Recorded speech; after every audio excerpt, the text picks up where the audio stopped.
오늘 이 아침에 부를 찬송 569장.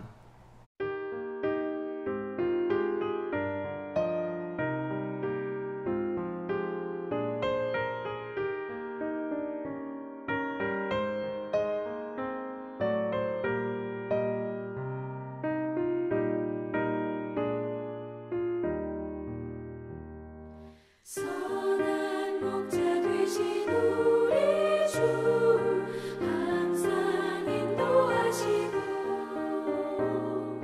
푸른 풀밭 좋은 곳에서 우리 먹여주소서. 선한 목자 곳에 주여 항상 인도하소서. 선한 목자 곳에 주여 항상 인도하소서. 양의 문이 되신 예수여 우리 영접하시고 길을 잃은 양의 무리를 항상 인도하소서. 선한 목자 곳에 주여 기도 들어주소서. 선한 목자 곳에 주여 기도 들어주소서. 흠이 많고 약한 우리를 용납하여 주시고 주의 넓고 크신 은혜로 자유 얻게 하셨네. 선한 목자 곳에 주여 지금 나아갑니다. 선한 목자 곳에 주여 지금 나아갑니다. 일찍 주의 뜻을 따라서 살아가게 하시고 주의 크신 사랑 베푸사 따라가게 하소서. 선한 목자 곳에 주여 항상 인도하소서. 선한 목자 곳에 주여 항상 인도하소서.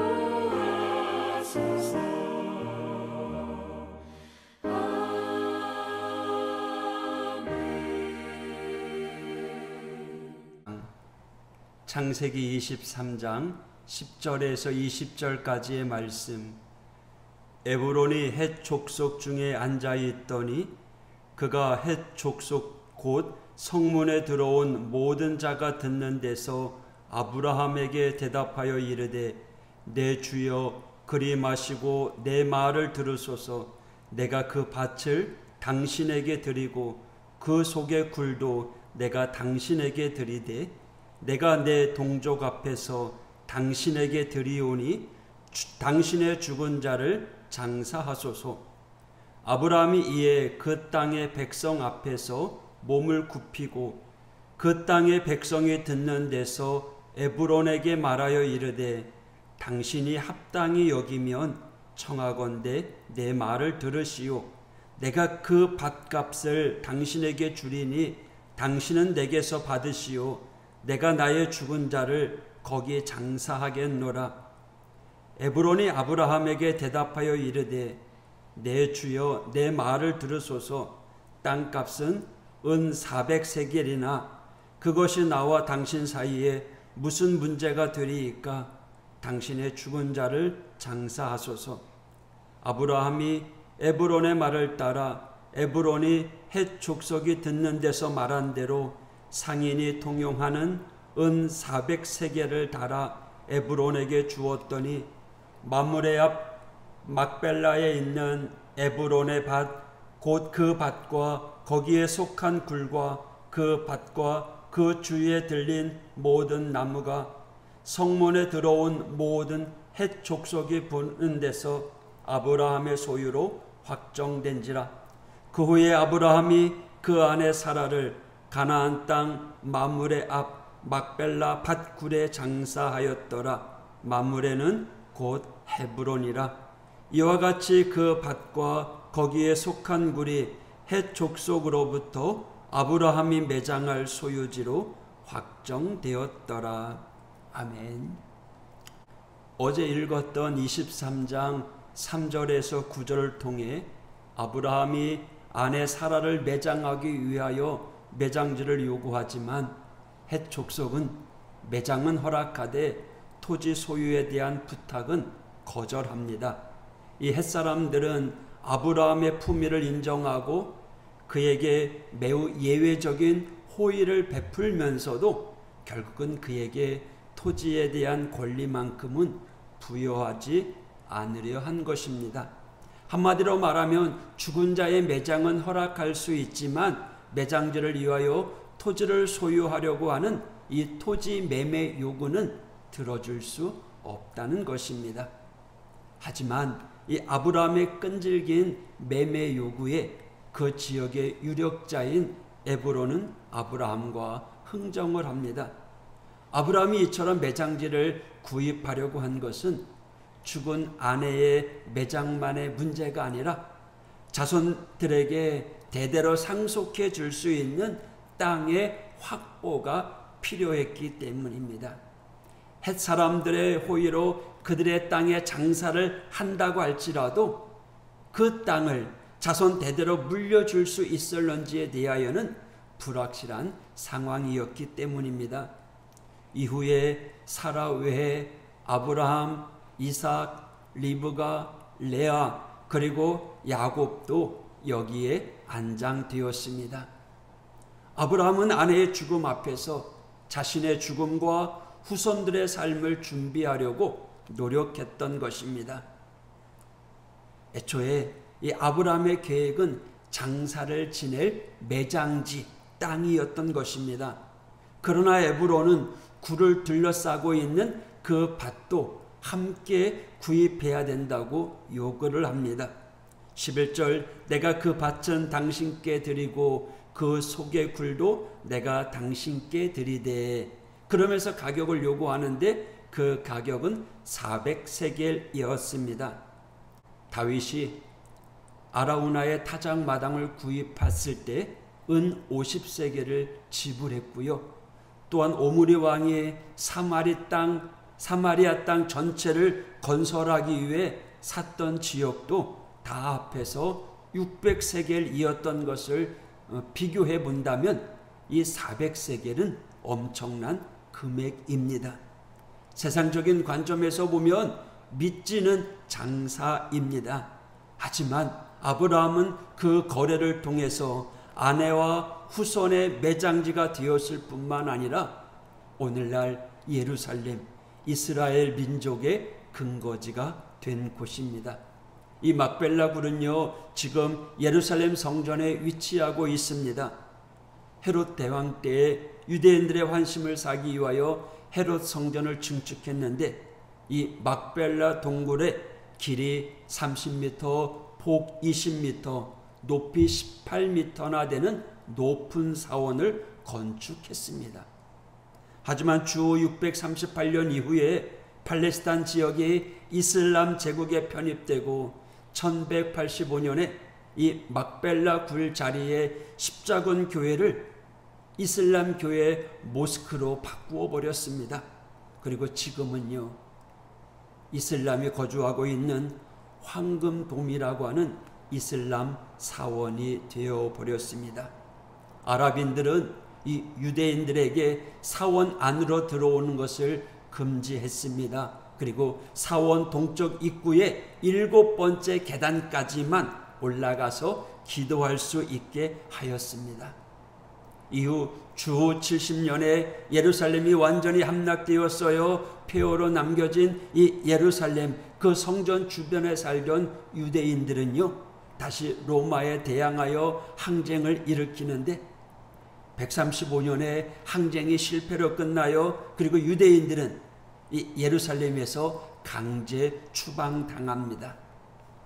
이후 그들은 흩어져 살다가 313년에 기독교를 국교로 승인한 콘스탄틴 황제 때가 되어서야 비로소 유대인들이 1년에 한 번 정기적으로 성전이 멸망했던 그 추모일을 기념하면서 예루살렘으로 들어와 기도할 것을 허락받았습니다.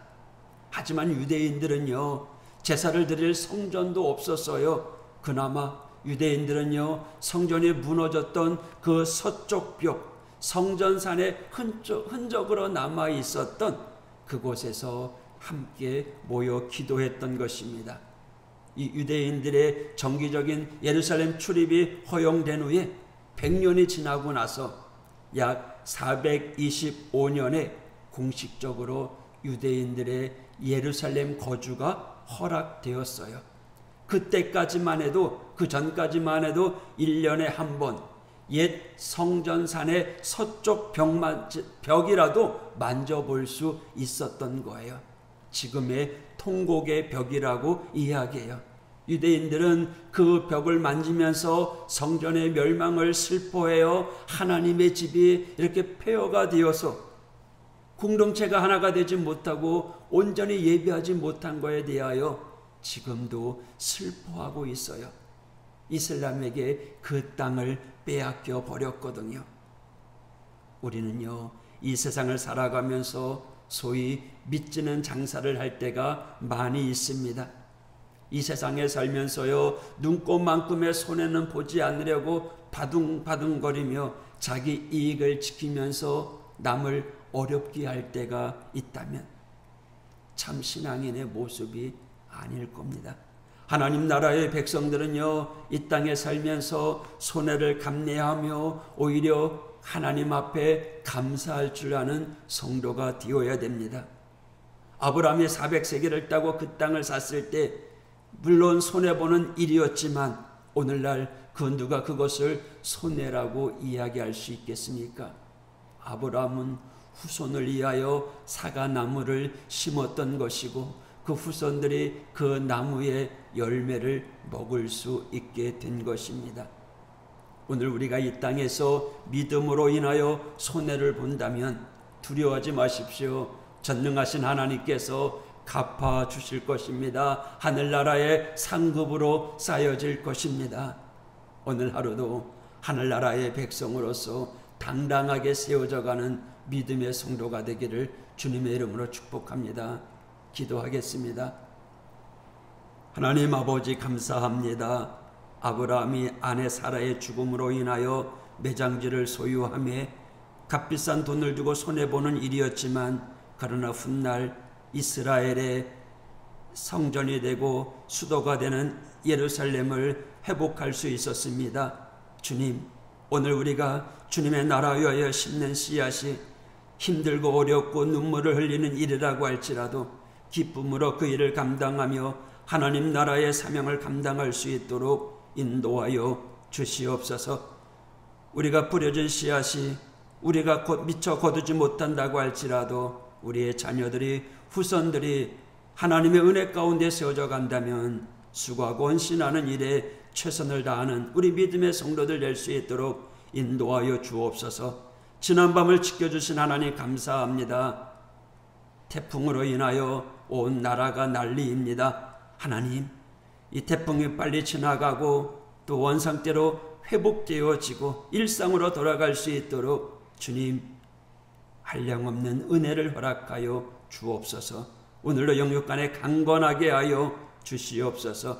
예수님 이름으로 간구하며 기도했습니다. 아멘.